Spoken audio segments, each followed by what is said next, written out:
Afternoon everybody, Pat Lambert here. It is Wednesday 21st of September. We're up at the kale plots at Upper Nisbet. We've got a 4-hectare field here that's been in permanent pasture for a lot of years, and Robert has put some kale in it to try and break it up before he puts some grass back in again. We played around here. We've basically got 4 different plots. So our first plot up at the top is we've got a hectare of Caledonian, 4.5 kilos of Caledonian with half a kilo of Triumph Swed and a kilo of Berseem clover.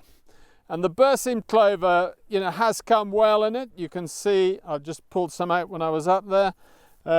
Surprisingly good take of Berseem in the bottom of it.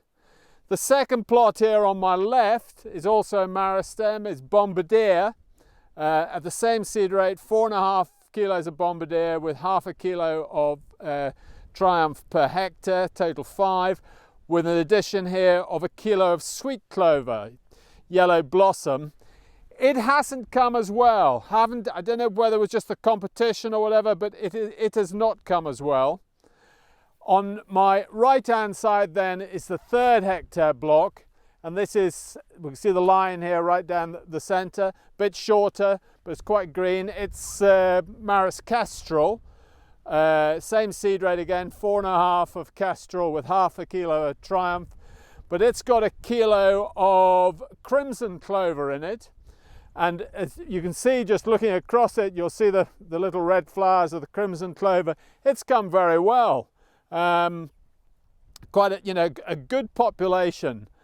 Obviously the last plot, and the 4th plot is a mixture then of Caledonian and Kestrel together to see if the Kestrel would keep the Caledonian standing up, because what we've found is that in these probably quite high fertile situations and the weather, you get a bit of snow and the storm last year, the big Maristem varieties tend to swing over and go down. So whereas the Kestrel being shorter has stood up. So by mixing the two together, we hope to see if we could keep it standing up. So it's just a straight mixture of Caledonian and Kestrel, 50-50. This bit of ground, very, very stony. A lot of stones in here, which they took quite a bit of time to gather them all off. They just grubbed it, sprayed it off, grubbed it, leveled it, and broadcast the kale over the top and rolled it. No pre-emergence herbicide, but it did, in that very dry spell just after the Highland Show.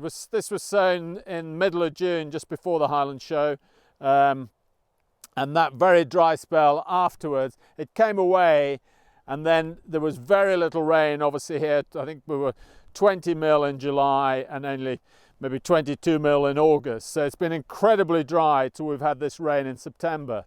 Quite a challenge from the flea beetle. So Robert did have to, they were, when it was very small, they were giving it, there was a lot of flea beetle on, and he did spray them just to try and get on top of them and save them, which has done the trick. So he's got a good plant population.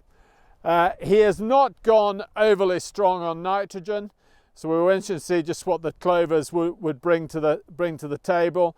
And you can certainly, looking down the field, there's a plot here at the bottom where he fed cattle in the past, and there's obviously a lot more fertility in it, much stronger the kale there. But it's a good standard kale as it is at the moment. So it's going to be interesting to see that he'll be using cows and calves to dry cows will be on this in the winter. Cows that he'll outwinter prior to calving in April time. So it'll be a good test. I mean, at the moment, I would say the pick of the Maristem varieties, the Caledonian and the Bombardier, maybe slightly stronger, more upright. You can just see it's maybe got a little bit more leaf, whereas the Kestrel is that bit shorter.